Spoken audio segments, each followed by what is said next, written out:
বন্ধুরা, অমিয় আইসক্রিমওয়ালা গল্পটি লিখেছেন ফরিদুর রেজা সাগর। চলো আমরা এই ভিডিওর মাধ্যমে ফরিদুর রেজা সাগরের পরিচিতিটি জেনে নিই। 22শে ফেব্রুয়ারি 1955 সালে ফরিদুর রেজা সাগর ফরিদপুর জেলায় জন্মগ্রহণ করেন। তাহলে ফরিদুর রেজা সাগর কোন জেলায় জন্মগ্রহণ করেন? ফরিদপুর জেলায়।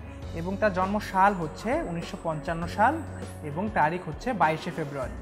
তার মা বিখ্যাত কথা সাহিত্যিক রাবেয়া খাতুন, বাবা ফজলুল হক এদেশের চলচ্চিত্র নির্মাণ ও সাংবাদিকতার পথিকৃৎ এবং চলচ্চিত্র বিষয়ক প্রথম পত্রিকায় সিনেমার সম্পাদক ছিলেন। তাহলে আমরা কিন্তু তার বাবা মার পরিচয়ও জেনে নিলাম এখানে। ফরিদুর রেজা সাগর শিশু সাহিত্যিক হিসেবে খ্যাতি অর্জন করেছেন।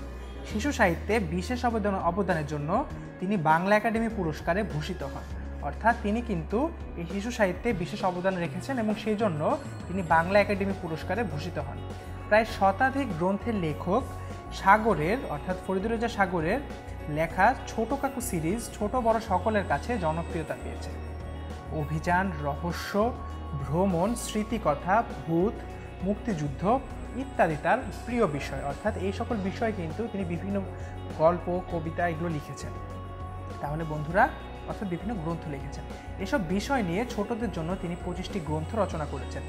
টেলিভিশন, নাটক ও চলচ্চিত্র নির্মাণেও তার খ্যাতি রয়েছে।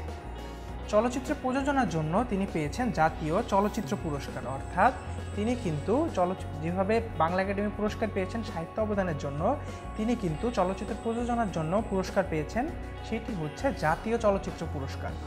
বর্তমানে তিনি ইমপ্রেস টেলিফিল্ম লিমিটেড এবং চ্যানেল আইয়ের ব্যবস্থাপনা পরিচালক। অর্থাৎ বন্ধুরা, আমরা কিন্তু এই ভিডিওতে ফরিদুর রেজা সাগরের পরিচিতিটি জেনে নিলাম। প্রশ্ন থাকলে বন্ধুরা আমাদেরকে অবশ্যই কমেন্ট সেকশনে জানিয়ে দেবে। ধন্যবাদ বন্ধুরা।